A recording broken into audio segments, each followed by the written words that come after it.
Have you ever felt like you've hit a plateau in your jazz playing? Like you just keep learning more and more techniques in music theory, but these ideas just don't show up in your playing.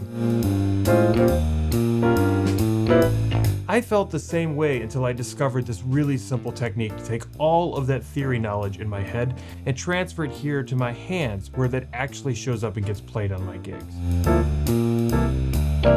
Here's the thing, I'm a jazz information hoarder. Every time that I see a new jazz book or a new YouTube video, I think, this is it. This is the one that's going to take my playing up to the next level. And over the years, I've collected quite a stack of these books. And I've read all of them, but there was a problem. See, I know so much about music theory up here academically in my head, but for many years, all of that knowledge would not come out in through my hands when I played. And this frustrated me to no end. Maybe you can relate to this. If so, today we're gonna break through that wall together, and by the end of this video, you'll know exactly how to stop spinning your wheels and how to start seeing real progress in your playing. I remember a few years ago when one of my friends sent me this recording of Teach Me Tonight by Oscar Peterson. And in that recording, Oscar was improvising using locked hands. And it's just unbelievable.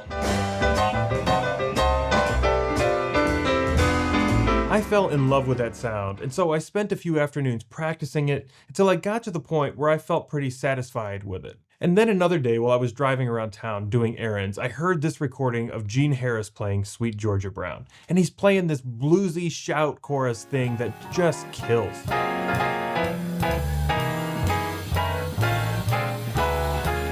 And that becomes the next thing that I want to work on. Once again, I go home, I spend some time trying to figure out what Gene was playing, working it out at the piano, and even though I don't have it down perfectly, again, I'm satisfied. But then one night I was sitting at home, just playing through some of my favorite standards. I think Days of Wine and Roses maybe, and I was wanting to use these same techniques that I had heard from Oscar and Gene. I had the sound up here in my head, but I was so frustrated that my hands just didn't know what to do with it.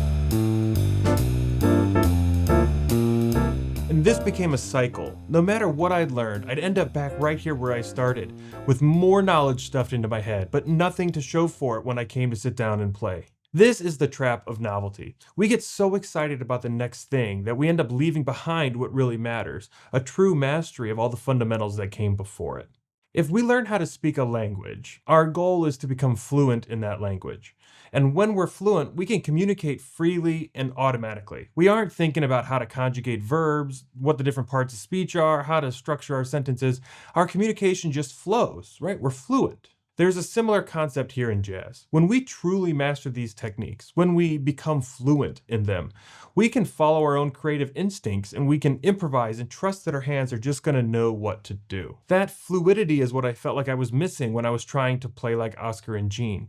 I had the creative instincts to know what I wanted to play. I could hear it in my mind's ear. Is that a thing, your mind's ear? And I had an academic understanding of the theory, but my hands didn't know the technique well enough to play them fluidly. And as a result, all of this ended up being useless. After all, what's the point in knowing all of this music theory if you're not going to actually sit down and play it, right? On the surface, jazz concepts can seem simple. But when you start working on them, you realize just how deep the rabbit hole can go. It's tempting to just take this idea and dive in head first. But remember, that approach is what I did with Oscar and Gene, and that approach is what's keeping us on this plateau. So we need to do something different. Instead, we need to break things down systematically.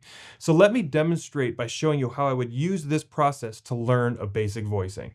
So we're going to look at this voicing specifically. It has 4 notes, 3 and 7 in the left hand and 9 and 5 in the right. At first glance, this seems rather straightforward, but the reality is there are 96 permutations of this voicing that we have to master, right? There are 12 different keys, 4 chord types, major, minor, dominant, half diminished, and then we have 2 inversions, an A version and a B version of these voicings. On top of that, this thought process can be overwhelming.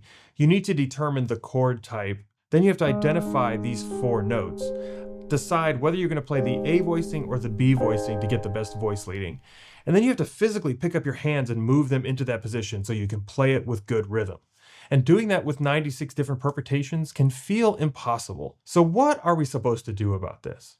Well, Put simply, we're going to deconstruct this idea into progressively smaller pieces until we get down far enough that we find the simplest thing that we can't do yet. Let's just toss the right hand out for right now and focus just on the left hand. Remember, we're playing 3 and 7 of the chord. And I'll ask you, can you open up the real book and pick any tune you want and play 3 and 7 with smooth voice leading? If you can't, then you need to simplify this down even further. Maybe we need to just focus on the A voicings, just the ones that have the third on the bottom first.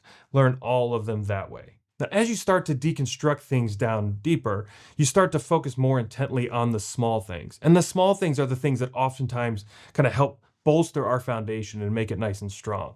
So you notice there's a shortcut here. When we're playing the A voicings with the third on the bottom, our seventh is a perfect fifth above it. If we put our pinky on the third, our hand shape naturally kind of fits the shape of a fifth. You almost don't even need to think about what the seventh is. Your thumb just lands on it naturally. And so move this around the piano and you'll see you can play perfect fifths, and those will just be the 3 and 7 of some chord. Once we get pretty comfortable finding the A voicings for those chords, we can look at the B voicings. And the B voicings are very similar. The only difference is we put the third on top, but I'm still going to think about the third first. I'm just going to put my thumb on the third instead of the pinky, and I'm going to play a perfect fourth underneath it. Every single one of these is a perfect fourth, the third on top, the seventh on the bottom. Once again, you almost don't have to think about the seventh because your hand shape is going to take you there naturally. Now, that observation about the hand shape might be enough to unlock you to where you feel comfortable doing this, and that's great. For a lot of my students, this 3 and 7 is still difficult though, and it's probably not the hand shape, right? Like the hand shape is pretty natural. It falls naturally into that shape. So the real problem underneath it is probably that we're having a hard time finding the third of the chord fast enough. And so the way we could do this, right, deconstruct this idea down a little bit further, and let's just focus on the third of the chord. Open up your real book, pick some tunes, and can you just, using your pinky of your left hand, can you just play the thirds of every chord?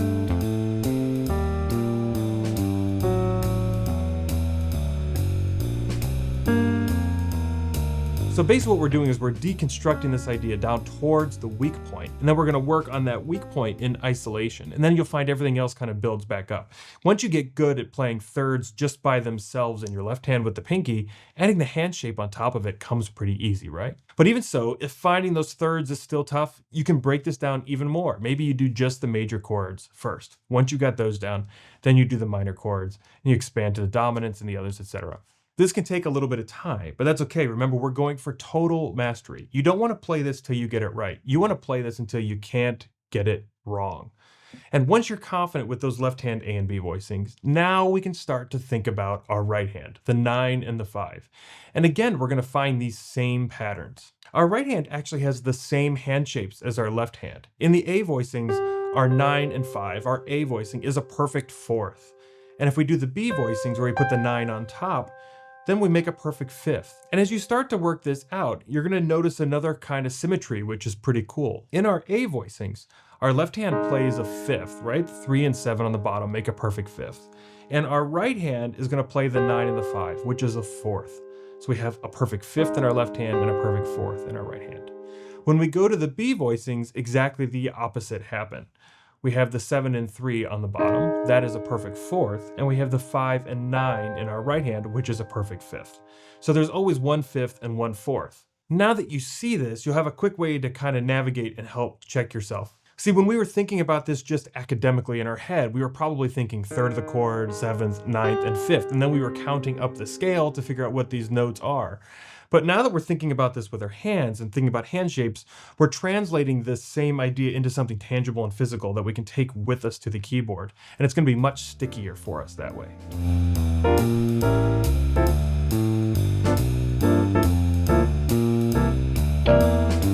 I'm teaching you more than just a chord voicing though. I really want you to take this process away and realize that you can use this on any technique across all of jazz, from scales to licks, whatever. Anything, you can take a big idea, break it down into smaller pieces where you can actually learn the tangible motions in your hands to master it and then build it back up. But if we want these ideas to stick around forever in our playing, we're still not done. We have one more important thing that we have to talk about in just a second. Before we get into that, I want to invite you to join my free jazz workshop every Friday afternoon on Zoom. We do it at 1 o'clock Eastern. See, the journey to learn jazz is so personal that we need to have a real conversation for you to make progress. And so we have this group that gets together every week, and I teach you some new technique. Everybody gets the chance to get their questions answered. If you want a chance to play for the group and get some feedback, you can do that too. I would love to have you on that call with us. If you'd like to come, you need to RSVP though to let me know that you're coming so that I can email you the Zoom link. All you got to do is visit the webpage down in the description and you'll be able to see what the upcoming week's topic is, and there's a link there to register. So how do we break free from the cycle of novelty and actually master the things that we learn so that they stick with us forever? Here's where the tough love comes in. Mastery only happens when you keep playing after you've gotten bored practicing. James Clear talks about this in his great book, Atomic Habits. He says that the greatest threat to our success isn't failure, but it's boredom. See, when we first start learning something, it's exciting because it's new and it's challenging. But as soon as that challenge starts to fade, so does our motivation to keep going with it. Because of this, we end up in a situation like I was when I was trying to learn those techniques from Oscar Peterson and Gene Harris. We learn these techniques only well enough to satisfy our own curiosity about them, but not well enough to actually master them. And so the foundation that we're building is still not solid enough for us to build anything else on top of it. So here's your takeaway from this video. Are you ready? The real progress happens after you've gotten it right a few times. When you push past the boredom, we're building fluency. Think about it. The reason that it's bored for us is because we can do it without thinking about it. Right? That's the whole goal though, right? Is that we want to be able to play these foundational ideas without having to consciously think about it. When this technique becomes automatic, your brain is free to focus on the music itself. You can start combining this technique with ones you've mastered before. You can use it while you're improvising, and you're free to make creative choices in real time. That's the power of fluency. The only way to get there is to get so good at these techniques that you're bored playing them. So the next time that you're practicing and you start to feel bored, don't stop. That's your cue to keep going. You're probably only halfway there. What feels boring to you now is going to unlock your creativity later. So here's my challenge for you. I want you to pick one idea that you think feels basic to you. That could be a voicing, a scale, a lick. Be honest with yourself. Can you do it fluently with a metronome in all 12 keys? If not, you need to deconstruct it toward your weakness so that you can work on building and fixing that weakness and then build it back up. Let me know down in the comments what you're going to work on this week. I would love to hear how you're challenging yourself. And if you want to connect with others who are on this same journey, you should sign up for our Discord. The link is down in the description. And before you go, make sure you check out this video next. It's all about how I would learn to play jazz if I had to start over completely from scratch.